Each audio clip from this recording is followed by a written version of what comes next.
S, வீடு, schools, hotels, store room இங்கெல்லாம் partition wall கட்டணும்னாலும் இப்போ பில்டிங் போனஸோட first choice Renocon Rapid Wall Panels. நடைபெறுகின்ற சட்டமன்ற தேர்தலில் அனைத்து இந்திய அண்ணா திராவிட முன்னேற்ற கழகத்தின் தலைமையிலான வெற்றி கூட்டணி, தேசிய ஜனநாயக கூட்டணியின் வெற்றி வேட்பாளர் அனைத்து இந்திய அண்ணா திராவிட முன்னேற்ற கழகத்தின் சார்பிலே காஞ்சி மாநகராட்சியில் நடைபெறுகின்ற இந்த மாபெரும் தேர்தல் பிரச்சாரத்தில் கலந்து கொண்டு இங்கே என் அருகில் நின்று கொண்டு எனக்கு ஒரு வாய்ப்பு தாருங்கள் என்று சொல்லுகின்ற அனைத்து இந்திய அண்ணா திராவிட முன்னேற்ற கழகத்தின் வெற்றி வேட்பாளர்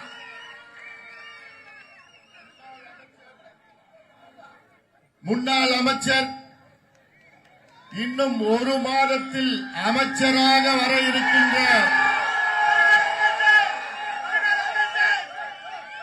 மாவட்ட செயலாளர் மரியாதைக்குரிய திரு வி சோமசுந்தரம் அவர்களை நீங்கள் எல்லோரும் இரட்டை இலை சின்னத்தில் வாக்களித்து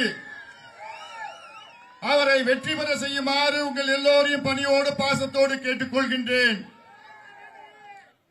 அதே போன்று அனைத்து இந்திய அண்ணா திராவிட முன்னேற்ற கழகத்தின் சார்பில் திருப்பெரும்புத்தூர் தொகுதி சட்டமன்ற தொகுதியின் வேட்பாளராக என் அருகில் நின்று கொண்டிருக்கின்ற மரியாதைக்குரிய திரு மதனந்தபுரம் கே பழனி அவர்களை இரட்டை இலை சின்னத்தில் வாக்களித்து அவர்களையும் வெற்றி பெற செய்யுமாறு உங்கள் அனைவரையும் பரிவோடு பாசத்தோடு கேட்டுக் கொள்கின்றேன். இங்கே இவர்கள் வெற்றி பெற்றால் அடுத்த மாதம் தமிழகத்தின் முதலமைச்சராக எடப்பாடி பழனிசாமி அவர்கள் பதவி ஏற்பார்கள். அதே போன்று இங்கே இன்னொரு வேட்பாளர் என்னுடைய அருமை தம்பி மகேஷ்குமார் அவர்கள் உத்தரமேரு சட்டமன்ற தொகுதியின் நம் கூட்டணி சார்பாக பாட்டாளி மக்கள் கட்சியின் வேட்பாளராக நிற்கின்ற அவர்களுக்கு மாம்பழம் சின்னத்தில் வாக்களித்து அவரையும் வெற்றி பெற செய்யுமாறு பணிவோடு கேட்டுக் கொள்கின்றேன். இந்த தேர்தல் பிரச்சாரத்தை மிக சிறப்பாக நடத்தி கொண்டிருக்கின்ற நம்முடைய மாவட்ட செயலாளர் தலைமையில் இந்த கூட்டத்தில் கலந்து கொண்டு வருகை தந்திருக்கின்ற மரியாதைக்குரிய திரு மைதிலி திருநாகரசு முன்னாள் சட்டமன்ற உறுப்பினர் அவர்களும், மரியாதைக்குரிய திரு வாலாஜாபாத் கணேசன் முன்னாள் சட்டமன்ற உறுப்பினர் அவர்களும், மரியாதைக்குரிய திரு காஞ்சி பன்னீர்செல்வம் முன்னாள் நாடாளுமன்ற உறுப்பினர் அவர்களும், மரியாதைக்குரிய வள்ளி நாயகம் அவர்கள், தும்பவனம் ஜீவானந்தம் அவர்கள், அத்திவாக்கம் ரமேஷ் அவர்கள், ஜெயராஜ் அவர்கள், இதுல பெரிய பட்டியல் இருக்கு, இன்னும் நேரம் இல்லை. அதனால இந்த பேரெல்லாம் சொல்லணும்னா தயவு செய்து தப்பா எடுத்துக்க கூடாது. இன்னும் கொஞ்சம் நேரம் தான் இருக்கு. இங்க நம்முடைய சக்தி கமலம்மாள் வந்திருக்கிறாங்க. மற்றும் இங்க இந்த பிரச்சாரத்தில் கலந்து கொண்டிருக்கின்ற அனைத்து கூட்டணி கட்சியின் அனைத்து நிலை நிர்வாகிகளுக்கும் இங்கே எழுச்சியோடு வீரத்தோடு வேகத்தோடு வெற்றி நிச்சயம் என்ற முழக்கத்தோடு வருகின்ற பெரியோர்களே, தாய்மார்களே, என் உயிரினும் மேலான அன்பு வாக்காளர் பெருமக்களே, உங்கள் அனைவருக்கும் இந்த அன்புமணி ராமதாசன் பணிவான வணக்கங்கள். இந்த தேர்தல் நமக்கு மிக முக்கியமான தேர்தல், தமிழ்நாட்டுக்கு மிக முக்கியமான தேர்தல். இந்த தேர்தலில் ஆட்சி மாற்றம் உறுதியாக நடைபெற வேண்டும். இது காலத்தின் கட்டாயம்.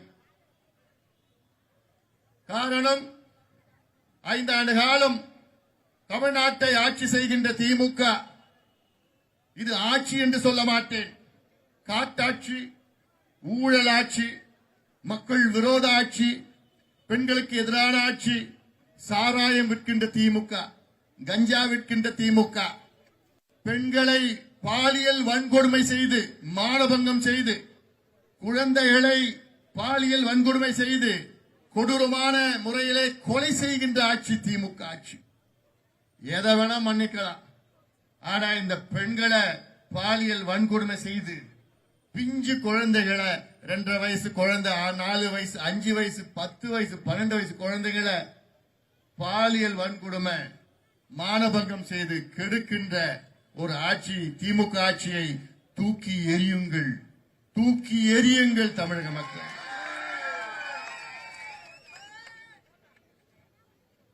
காஞ்சி நகரம் காமாட்சி அம்மா அவருடைய ஆசி, பெண் தெய்வங்கள் தமிழ்நாட்டில். ஆனால் இந்த திமுக ஆட்சியில பெண்களுக்கு பாதுகாப்பில்லை, பெண்களுக்கு மரியாதை கிடையாது. இதுவரை இந்த 5 ஆண்டு காலத்தில் 8700 கொலைகள் நடைபெற்றிருக்கிறது. 8700 கொலைகள். அதில் கிட்டத்தட்ட 2100 பெண்கள் கொலை செய்யப்பட்டிருக்கிறார்கள். 62,000 குழந்தைகளுக்கு மேல், அதாவது 62,000 குழந்தைகள் மீது குற்றங்கள் 5 ஆண்டு காலத்தில். ஒரு நாளைக்கு 5 கொலை, ஒரு நாளைக்கு 35 குழந்தைகள் மேலே குற்றங்கள். 35 குழந்தைகள். இதெல்லாம் தெரிஞ்சது. தெரியாம எவ்வளவு இருக்கு. ஏன்னா யாரும் சொல்ல மாட்டாங்க, வெளியில சொன்னா குடும்பம் பேரு போயிடும்னு சொல்றது இல்ல. எவ்வளவு ஒரு கொடூரமானது செயல். உங்க மாநிலத்தில் உள்ள பெண்களுக்கு உங்களால் பாதுகாப்பு வழங்க முடியவில்லை என்றால் நீங்கள் எல்லாம் முதலமைச்சர் ஆகுவதற்கு தகுதியற்றவர்கள். இதுதான் அடிப்படை. நான் பிரிட்ஜ் கட்டினேன், ரோடு போட்டேன், ஐடி கட்டினேன், மால் கட்டினேன், எது கட்டினேன் பண்ண போது பெண்களுக்கு நீ பாதுகாப்பு கொடுக்க முடியலன்னா நீங்களாம் எதுக்கியா உனக்கு முதலமைச்சர், எதுக்கியா அந்த பதவி, எதுக்கு இந்த ஆட்சி?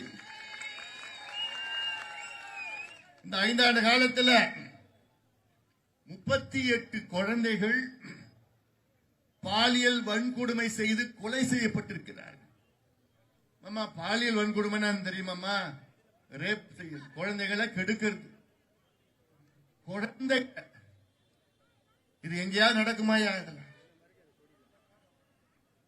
போன மாசம் கிருஷ்ணகிரி மாவட்டத்தில் 2.5 வயசு குழந்தை, 2.5 வயசு, அது பாலியல் வன்கொடுமை செஞ்சு பலாத்காரம் செய்து கொடூரமான முறையில் கொலை செய்தவன் யார் தெரியல? அந்த மாவட்டத்தில் திமுகவை சார்ந்த இளைஞர் சங்க நிர்வாகி. இதாய திமுக ஆட்சி. நான் கேட்கிறேன், தமிழ்நாட்டில் காஞ்சிபுரத்தில் மட்டுமல்ல, தமிழ்நாட்டில் உள்ள அத்துணை பெண்கள் தாய்மார்களுடைய காலை தொட்டு நான் கேட்கிறேன், தயவு செய்து திமுகவை கொண்டு வராதீங்க. இவர்கள் ஆண்டது போதும். ஒரு பக்கம் பாதுகாப்பு இல்லை, மற்றொரு பக்கம் சாராயம், கள்ளச்சாராயம், கஞ்சா, காக்கேன், ஹெராயின், அபின், எல்எஸ்டி, பென்டனைல், மெத்தலாம்பிட்டமின் போன்ற வெள்ளக்கார என்னென்ன போத பொருட்கள் பயன்படுத்துறானோ அத்தனையும் நகரத்தில் மட்டுமில்ல, கிராமத்தில், குக்கிராமத்தில் வித்துட்டு இருக்கிறாங்க. எல்லாம் முதலமைச்சருக்கு தெரிஞ்சுதான் விற்கிறாங்க. விற்கிறது யாரா? திமுக விற்கிறான். ஆனால் இவ்வளவு மோசமான ஒரு சூழல். இந்த 5 ஆண்டு காலத்தில் 2200 டன் கஞ்சா வித்திருக்கிறாங்க தமிழ்நாட்டில். எவ்வளவு? 22 லட்சம் கிலோ கஞ்சா தமிழ்நாட்டில் இந்த 5 ஆண்டு காலத்தில். இப்படி இவ்வளோ வித்தோம். இவ்வளோ கள்ளச்சாராயத்தில் 4700 டாஸ்மாக் கடை, 1500 மணமகிழ் மன்றங்கள். மணமகிழ் மன்றங்கள் என்னன்னு தெரியுமா? கிளப், குடிக்கிறதுக்காக கிளப். அதை திறந்திருக்கிறானுங்க. 25,000 சந்து கடைகள். சந்து கடைகள் என்ன? டாஸ்மாக் சரக்கு திருட்டுல விற்கிற சந்து கடை. இவ்வளோ கொடூரம் செஞ்சு திமுக தேர்தல் அறிக்கை போன வாரம் வெளியிட்டார். அதுல ஒரு வார்த்தை கூட நாங்க மது விலக்கு கொண்டு வருவோம், மதுவை பத்தி ஒரு வார்த்தை கூட அந்த தேர்தல் அறிக்கையில வரல. போதை பொருளை பத்தி ஒரு வார்த்தை கூட அந்த தேர்தல் அறிக்கையில இல்ல. அதிமுக தேர்தல் அறிக்கையில இன்னும் ஒரு மாதத்தில் தமிழ்நாட்டின் முதலமைச்சராக வருகின்ற எடப்பாடி பழனிசாமி அவர்கள் நாங்க படிப்படியா மது விலக்கை கொண்டு வருவோம் என்ற அதிமுக தேர்தல் அறிக்கையில் போதை ஒழிப்புக்கு தனி பிரிவை உருவாக்குவோம் என்று வந்திருக்கிறது. இதுதாயா எங்களுக்கு வேணும், இதுதாயா உங்களுக்கு வேணும், இதுதான் உங்கள் பெண்களுக்கு வேணும், பெண் குழந்தைகளுக்கு வேணும், இந்த பாதுகாப்பு வேணும். இந்த தேர்தல் அறிக்கை யார் தெரியுமா தயாரிச்சாங்க? திமுக அவர்களே. யாரு? நாடாளுமன்ற உறுப்பினர் கனிமொழி அவர். அந்த அம்மா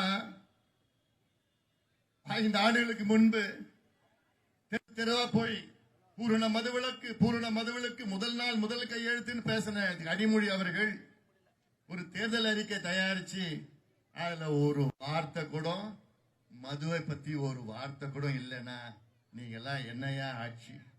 அண்ணா பிறந்த மண்ணியா இது?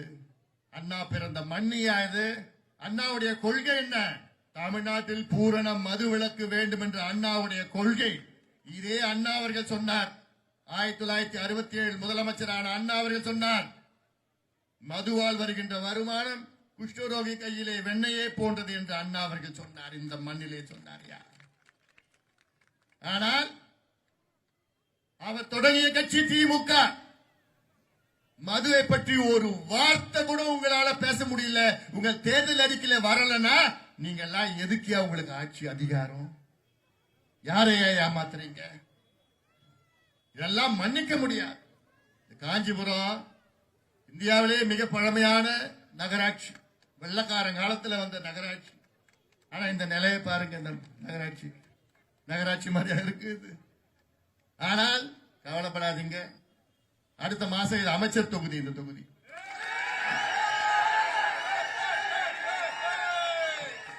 உங்களுக்கு என்ன வேணுமோ கிடைக்கும்.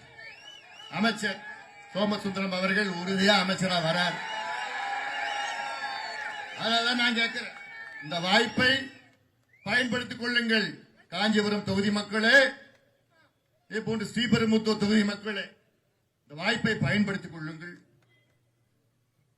மாற்றம் வர வேண்டும்.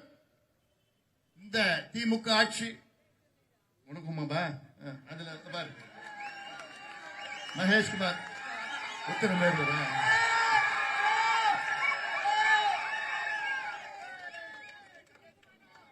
ஏன்னா இந்த 5 ஆண்டு காலத்தில் திமுக செய்த ஊழல் 6 லட்சம் கோடி ரூபாய் ஊழல். 6 லட்சம் கோடி ரூபாய் ஊழல் செஞ்சிருக்கிறாங்க. இதுல சும்மா நான் ஏதோ ஒரு நம்பரை சொல்றேன்னு நினைச்சுக்காதீங்க. எது சொன்னாலும் அது தெளிவா புள்ளி விவரங்களோட தான் நான் சொல்லுவேன். அந்த அடிப்படையில் தான் நான் சொல்றேன். 4700 கோடி ரூபாய் மணல் கொள்ள, 888 கோடி ரூபாய் 888 நகராட்சி மன்றத்தில் பணி நியமனம் ஊழல், டிரான்ஸ்பர் பண்றதுக்கு 361 கோடி ஊழல். எவ்வளவு? ஒரே மாசம் டிரான்ஸ்பர். ஒரு துறையில 10 ரூபாய் பாட்டில் யாரு? செந்தில் பாலாஜி. 10 ரூபாய் பாட்டில் பாலாஜி. 5000 கோடி ஊழல். இப்படி நெல் கொள்முதல் ஊழல் 1250 கோடி ஊழல். டாஸ்மாக் ஊழல் 1,82,000 கோடி ஊழல். இப்படி ஊழல் செய்து கடனை வாங்கி தமிழ்நாடு இன்னைக்கு கடன்ல தத்தளித்துக் கொண்டிருக்கிறது. அதாவதுமா விடுதலை இந்தியா 1947 நமக்கு விடுதலை கிடைச்சது.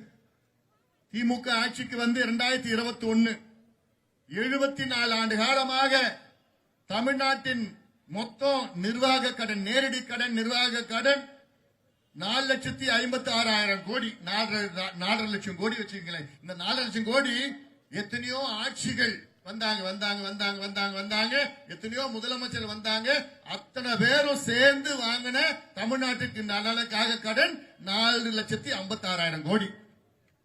ஆனா வந்தாரு பாரு ஸ்டாலின், ஸ்டாலின் வந்ததுக்கு பிறகு 4,96,000 கோடி கடன் புதுசா வாங்கியிருக்கிறார். 5 லட்சம் கோடி புதுசா 5 வருஷத்துல கடனை வாங்கியிருக்கிறார். இந்த கடனை வாங்கி என்ன பண்ணாரு? அவர் நல்லா இருக்கிறார், அவர் குடும்பம் நல்லா இருக்கிறாங்க, அவரை சுத்தி 4 வியாபாரிகள் நல்லா இருக்கிறாங்க. அந்த 4 வியாபாரிங்க பேர் தெரியுமா? ஒருத்தர் பேர் ஏவா வேலு, இன்னொருத்தர் பேரு செந்தில் பாலாஜி, இன்னொருத்தர் பேரு சேகர் பாபு, இன்னொருத்தர் பேரு நேரு. இந்த 4 வியாபாரிகள் ஓஹோன்னு இருக்கிறாங்க. கொள்ளடிச்சு இப்ப தேர்தல் நேரத்தில் இந்த 1000 ரூபாய் 2000 ரூபாய் வச்சு காசு கொடுத்தா நீங்க ஓட்டு போட்டுடுவீங்கன்னு ஒரு நம்பிக்கையில இருக்கிறாங்க. போட்டுடுவீங்களா? என்ன முடிச்சு துரத்தி அடிங்கடா, போங்கடா. கொள்ளக்கார கும்பலை அடிச்சு துரத்துங்க. போதும், இவங்க ஆண்டது போதும். சாதாரண பிரச்சனை இல்லை. அதாவது ஒவ்வொரு துறையிலும் அவ்வளவு ஊழல், அவ்வளவு ஊழல். நான் சொல்றேன், இங்க இருக்கின்ற நெசவாளர்கள் நான் கேட்கிறேன். நான் 100 நாள் நடைபயணம் வந்தேன், இதே நகரத்துல வந்தேன், நெசவாளர்கள் வீட்டுக்கு போனேன். அப்பதான் நான் பார்த்தேன், எனக்கு கண்ணில் தண்ணி வந்துச்சு. அவ்வளோ கஷ்டப்படுறாங்க நெசவாளர்கள். அதாவது ஒரு நாளைக்கு இந்த பெடலை 20,000 முறை மிதிக்கிறாங்க ஒரு நாளைக்கு. அது காலில் இந்த கால், இந்த கால், 2 கால், இந்த கையில போட்டு அப்படி போட்டு இந்த கையில எடுக்கணும், இந்த கையில போட்டு இது எடுக்கணும், இந்த பெடலை மிதிக்கணும், அந்த பெடலை மிதிக்கணும். இதெல்லாம் வேற யாராலும் செய்யவில்லை. எவ்வளவு வருஷம் கேட்கிற? 10 வருஷம், 20 வருஷம், 30 வருஷம். உட்கார கூட முடியல அவங்களால. நின்னுட்டு இப்படி நின்னுகிட்டு தான் வேலை செய்யணும். எவ்வளவு வருமானம் வருதுன்னு கேட்டா ஒரு மாசத்துக்கு 3000 ரூபாய் வருது. இதெல்லாம் நியாயமே கிடையாது. நெசவாளர்களுக்கு தனியாக ஒரு பட்ஜெட்டை போடணும். விவசாயிகளுக்கு பட்ஜெட் இருக்கு, நெசவாளருக்கு தனி ஒரு பட்ஜெட்டை போடணும் ஐயா. நாங்க போட வைப்போம் ஐயா.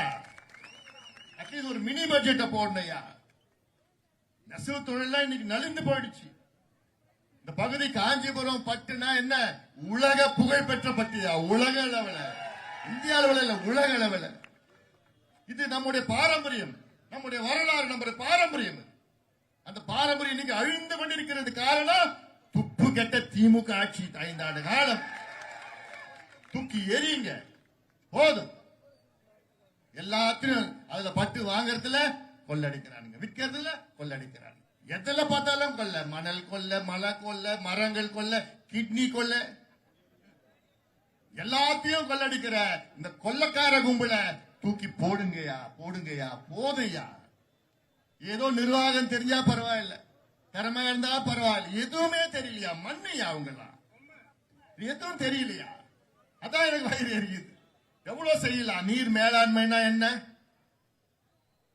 நீர் மேலாண்மை ஓராண்டு 12 மாதம், ஒரு மாதம் பெய்கின்ற மழையை சேமித்து அடுத்த 11 மாதம் பயன்படுத்துவதுதான் நீர் மேலாண்மை. இந்த 5 ஆண்டு காலத்தில் நீர் மேலாண்மை, நீர் பாச திட்டங்களுக்கு ஒரு புதிய திட்டம் கூட அறிவிக்கல திமுக. ஒரு புது திட்டம் கூட அறிவிக்கல. ஏன்? இந்த காஞ்சிபுரம் மாவட்டத்துக்கு மருத்துவக் கல்லூரி ஏன் கொடுக்கல? ஏன் கொடுக்கல? கடந்த 5 ஆண்டு காலத்தில் திமுக அரசு தமிழ்நாட்டில் ஒரு மருத்துவக் கல்லூரி கூட தொடங்கல. புதுசா ஒரு MBBS இடம் கூட புதுசா உயர்த்தல. ஒரு நீர் பாஸ் திட்டம் கூட தமிழ்நாட்டுக்கு கொண்டு வரல. ஒரு அனல் மின் நிலையம் புதுசா, மின்சார திட்டம் ஒரு திட்டம் கூட புதுசா கொண்டு வரல, அறிவிக்கல. ஆனா உங்களுக்கு எல்லாம் மின்சார பில், கரண்ட் பில் எவ்வளவு ஆகுது? ஷாக் அடிக்குது. ஏன்னா எவ்வளவு ஒரு மோசடி. நாங்கள் ஆட்சிக்கு வந்தா மின்சாரத்தை, மின் கட்டணத்தை குறைப்போம்னு சொன்ன திமுக எவ்வளவு தெரியுமா எடுத்திருக்கிறாங்க? 18% இருந்து 56% வரைக்கும். சில பேருக்கு 18, சில பேருக்கு 20, 28, 30, 32. அந்த பில்லுக்கு தகுந்த மாதிரி 56 விழுக்காடு மின் கட்டணத்தை உயர்த்திய திமுகவை தயவு செய்து மன்னிக்காதீர்கள். 4 ஆண்டு காலத்தில் 4 முறை மின் கட்டணத்தை உயர்த்திருக்கின்றார்கள். அது மட்டும் கிடையாது, நாங்கள் ஆட்சிக்கு வந்தால் மாதம் மாதம் மின் கணக்கெடுப்பு சொன்னாங்களா இல்லையா? அதாவது மாதம் மாதம் மின் கணக்கெடுப்பு நடத்தினாங்கன்னா, கரண்ட் பில்லு மாசம் மாசம் எடுத்தாங்கன்னா, உங்க வீட்டு மின் கட்டணம் 40 விழுக்காடு குறையும். 40 விழுக்காடு குறையும். இப்ப 1000 ரூபாய் கட்டினீங்கன்னா நீங்க 600 ரூபாய் தான் கட்டுவீங்க. எவ்வளவு பெரிய ஒரு நன்மை அது. இதுதான் நம்ம சொல்லிட்டு வரோம். ஆனா அத பத்தி எல்லாம் கவலை இல்லை. எதை பத்தியும் கவலை இல்லை ஸ்டாலின் அவர்களுக்கு. வருவாரு, காலையில call sheet, action, camera, take அப்படின்னு சொல்லுவாங்க. அப்படி பாப்பாரு, இப்படி பாப்பாரு, எழுதி கொடுப்பாங்க. படிச்சுட்டு தமிழ்நாடு மில் இருக்கிறது, தமிழ்நாடு ஒளி இருக்கிறது, இந்த துறை அந்த துறை ஏதோ என்னமோ திட்டம் அறிவிக்கிறாங்க. அந்த திட்டத்தை அவங்களுக்கே தெரியாது. நீங்க ஒரு திமுக போய் கேளுங்க, கடந்த ஒரு மாசத்துல என்ன திட்டம் அறிவிச்சாருன்னு அவங்களுக்கு தெரிய போறதில்லை. ஏதோ திட்டம் மக்கள் நீங்க மக்களை முட்டாளா நினைச்சிட்டு இருக்கிறாங்க. ஆனா நிச்சயமா அப்படி கிடையாது. தமிழ்நாட்டு மக்கள் தெளிவானவர்கள். ஆனால் இதை போல ஒரு மோசமான ஆட்சி தமிழ்நாடு பார்த்தது கிடையாது. அதனால்தான் நான் மீண்டும் மீண்டும் சொல்றேன், இந்த ஆட்சியை தூக்கி எறியுங்கள். எரிகின்ற காலம் நேரம் வந்துவிட்டது. அதற்கு நீங்கள் எல்லோரும் கட்சி, ஜாதி, மதம், இனம் எதுவும் பார்க்காதீங்கம்மா.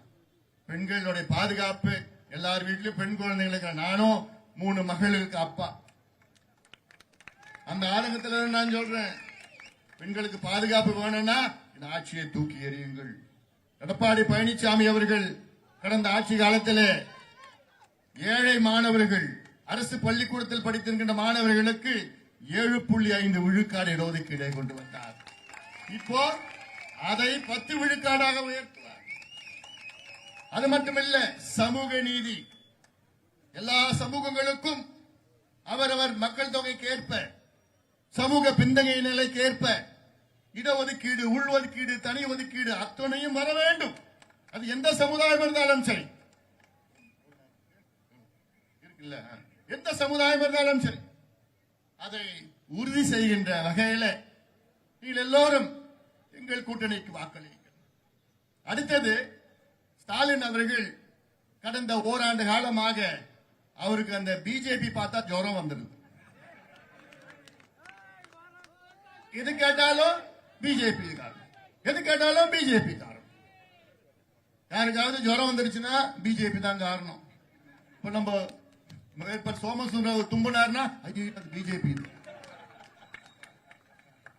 இப்படி எது கேட்டாலும் அவர் நம்ம தூக்கத்துல கனவுல பிஜேபி தான் வரும். நான் கேட்கிறேன், மத்தியிலையும் மாநிலத்திலையும் ஒரே கூட்டணி இருந்தா தமிழ்நாட்டுக்கு தான் நன்மையா? மத்தியில பிஜேபி ஆட்சி, மாநிலத்தில் அதிமுக ஆட்சி. இப்ப நீங்க திமுகவில் பிஜேபி எதிர்த்து என்னத்தையா நீங்க சாதிச்சீங்க? என்ன வந்துச்சு தமிழ்நாட்டுக்கு? என்ன உங்களால கொண்டு வர முடியுது? எடப்பாடி பழனிசாமி அவர்கள் ஆட்சி செஞ்சா இது என்டிஏ கூட்டணி, அவர் ஆட்சி, அதிமுக ஆட்சி. நேரா டெல்லிக்கு போறாரு, எங்களுக்கு கொடுங்கன்னா அடுத்தது நம்முடைய மோடி அவர்கள் கையெழுத்து போட்டு எடுத்துக்கங்க சொல்ல போறாரு. என்ன திட்டமோட அங்க கொடுக்க போறாரு. அதையா கூட்டணி, அதையா வேணும். இங்க ஏதாவது ஒரு பிரச்சனை உடனே பிஜேபி பிஜேபி. அதனால இதெல்லாம் நீங்கள் மக்கள் சிந்தியுங்கள். உங்களை எல்லாம் திசை திருப்புகின்ற ஒரு செயலா ஸ்டாலின் அவர்களே திசை திருப்புறார். நான் கேட்கிறேன், ஸ்டாலின் அவர்களே, நீங்க எதுக்கெத்தாலும் பிஜேபி இதுக்கு காரணம், பிஜேபி அதுக்கு காரணம் சொல்ற ஸ்டாலின் அவர்களே, நீங்க செய்த சாதனையை வச்சு நீங்க ஓட்டு கேட்க முடியுமா? நீங்க என்ன செஞ்சீங்க நீங்க ஓட்டு கேளுங்க. நீங்க சாதனை பண்ணிருந்தீங்கன்னா எதுக்கே உங்களுக்கு 30 கட்சி கூட்டணி? எதுக்கே உங்களுக்கு தைரியம் இருந்ததுன்னா எதுக்கு 30 கட்சி கூட்டணி சேர்க்கிறீங்க? நீங்க பயத்துல நடுங்கிட்டு இருக்கிறீங்க. அந்த சாதனையை வச்சு நீங்க ஓட்டு கேளுங்க. அது துப்பு கிடையாது. ஏன்னா இல்ல, செய்யல, வெறும் விளம்பரம் தான், விளம்பரம் தான், விளம்பரம் தான். இதெல்லாம் சிந்தித்து பார்க்கணும். தமிழ்நாடு மக்கள் சும்மா ஏதோ வந்தாங்க போனாங்கல்ல, விளம்பரப்படுத்திட்டு இருக்கிறாங்க. எல்லாம் காசு வச்சுக்கிட்டு விளம்பரப்படுத்திட்டு இருக்கிறாங்க, கொள்ளடிச்ச காசு வச்சு விளம்பரப்படுத்திட்டு இருக்கிறாங்க. அதனால இதையெல்லாம் தமிழக மக்கள் நீங்கள் சிந்தித்து பாருங்கள். குறிப்பாக விவசாயிகள், தமிழ்நாட்டில் உள்ள அனைத்து விவசாயிகளுடைய காலை தொட்டு நான் கேட்கிறேன், பாதத்தை தொட்டு நான் கேட்கிறேன், தயவு செய்து திமுகவுக்கு மட்டும் வாக்களிக்காதீங்க, எங்கள் கூட்டணிக்கு வாக்களியுங்கள். அதிமுக கூட்டணிக்கு வாக்களியுங்கள். ஒரு விவசாயி எடப்பாடி பழனிசாமி அவர்களை தேர்வு செய்யுங்கள், உங்களுடைய முதலமைச்சராக தேர்வு செய்யுங்கள். இதுதான் அவசியமானது. காஞ்சிபுரம் மாவட்டம் என்றாலே ஏரி மாவட்டம். இன்னைக்கு எந்த ஏரியும் காணோம், தூர்ந்து போயிடுச்சு ஏரி. இருக்கிற ஏரியெல்லாம் சுற்றுச்சூழல் மாசுபடிந்து காஞ்சிபுரம் நகரத்தில் உள்ள கழிவுகள் எல்லாம் போய் அந்த ஏரி என்ன ஏரி பாது நத்தம்பேட்டை. அதான் நான் வந்த பார்த்தேன். அவ்வளோ பெரிய ஏரி, 400 ஏக்கர்ல அவ்வளோ தண்ணி நிற்கிறது. அந்த தண்ணி கிட்ட போனா நான் தண்ணி நகரத்து பச்சையா இருக்கு தண்ணி.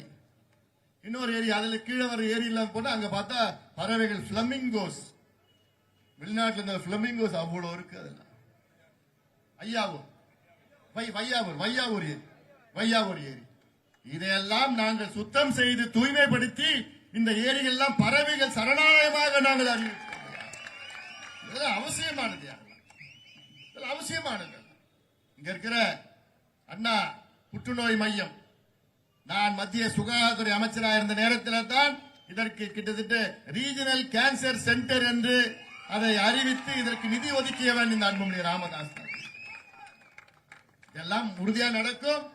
நம்முடைய அமைச்சர் சோமசுந்தரம் அவர்கள் வந்தவுடன் இங்கே ஒரு மருத்துவக் கல்லூரியை உடனடியாக கொண்டு வருவார். சட்டக்கல்லூரி என்ன உங்களுக்கு கேளுங்க, கிடைக்கும். உனக்கும் கொடுப்பாருப்பா, அவர் தொகுதியில். அதனால இதெல்லாம் நீங்கள் சிந்தித்து பாருங்கள். திமுக கூட்டணி அவங்க கட்சிக்குள்ள ஏகப்பட்ட குழப்பம். காங்கிரஸ்காரங்க அடிச்சுட்டு இருக்கிறாங்க. எங்களுக்கு இவ்வளவு வேணும், அது வேணும், கூட்டணியில வேணும், ஆட்சி வேணும் வைக்க போறாங்க. உங்களுக்கு எல்லாம் நீங்க ஜெயிக்கிறீங்க, அவ்வளவுதான். ஏன்னா யாரு கூட்டணி ஆட்சி கேட்டா செல்வ பெருந்தகை அவர் தான் ஸ்ரீபெரும்புத்தூர்ல நிக்கிறாரு. அதை யாரும் வேணாம், திமுகவே தோக்கடிச்சுடுவாங்க. ஆட்சியில பங்கு கேட்கிற முடிஞ்சு போச்சு, க்ளோஸ். இதுதான். அதுல காங்கிரஸ் மட்டும் இல்ல, அங்க இருக்கிற கம்யூனிஸ்ட் கட்சிக்காரங்க. அதுக்கு பிறகு பார்த்தா வைகோ அவர்கள், திருமாவளவன் அவர்கள். நான் கேட்கிறேன், திருமாவளவன் அவர்கள் இன்னைக்கு திமுக ஆட்சியில பட்டியலின மக்களுக்கு என்ன செய்தீங்க? நீங்க என்ன செஞ்சீங்க? ஸ்டாலின் அவர்கள் என்ன செஞ்சாரு? என்ன பண்ணாரு? ஒண்ணுமே பண்ணல. அங்க திருமாவளவன் அவர்கள் அங்கே அசிங்கப்படுத்தி அவமானப்படுத்தி அங்க இருந்து மொத்தம் ஒன்றும் செய்யல. ஆனால் நாங்க சமூக நீதிக்கு கட்டுப்பட்டவர்கள். எங்கள் கூட்டணி சமூக நீதி கூட்டணி. எங்கள் கூட்டணியிலே நம்முடைய புரட்சி பாரதம் ஜெகன்மூர்த்தி அவர்கள், என்னுடைய அன்பு நண்பர் ஆம்ஸ்டாங் அவர்கள் உண்மையிலே சமூக நீதிக்கு நிற்கின்றவர்கள். அதனால சமூக நீதி நிலைநாட்ட வேண்டும். பெண்களுக்கு பாதுகாப்பு வழங்க வேண்டும். தமிழ்நாட்டில் முன்னேற்றங்கள் வர வேண்டும். விவசாயிகள் மகிழ்ச்சியாக இருக்க வேண்டும். நெசவாளர்கள் மகிழ்ச்சியாக இருக்க வேண்டும். அரசு ஊழியர்கள் கடந்த முறை வரிஞ்சு கட்டி திமுக ஓட்டு போட்டாங்க, வச்சாரு பாரு நாமம். இன்னைக்கு தெளிவா இருக்கிறாங்க அரசு ஊழியர்கள். அதனால இதெல்லாம் சரி, அனைத்து தரப்பு மக்களும், அனைத்து இந்திய அண்ணா திராவிட முன்னேற்ற கழகத்தின் தலைமையிலான வெற்றி கூட்டணி, தேசிய ஜனநாயக கூட்டணிக்கு வாக்களியுங்கள். காஞ்சிபுரம் தொகுதிக்கு இரட்டை இலை சின்னத்திலும், ஸ்ரீபெரும்புத்தூர் தொகுதிக்கு இரட்டை இலை சின்னத்திலும், உத்தரமேரு தொகுதிக்கு மாம்பழம் சின்னத்திலும் வாக்களித்து எங்களை வெற்றி பெற வையுங்கள். எங்களுக்கு வாக்களியுங்கள். அனைத்து தரப்பு மக்களும் எங்களுக்கு ஆதரவு தாருங்கள் என்று அன்போடு சொல்லி, அடுத்த மாதத்தில் எடப்பாடி பழனிசாமி அவர்கள் தமிழ்நாட்டின் முதலமைச்சராக ஆக்குங்கள் என்று உங்கள் எல்லோரும் பணிவோடு பாசத்தோடு கேட்டுக்கொண்டு நன்றியோடு விடைபெறுகின்றேன். வணக்கம்.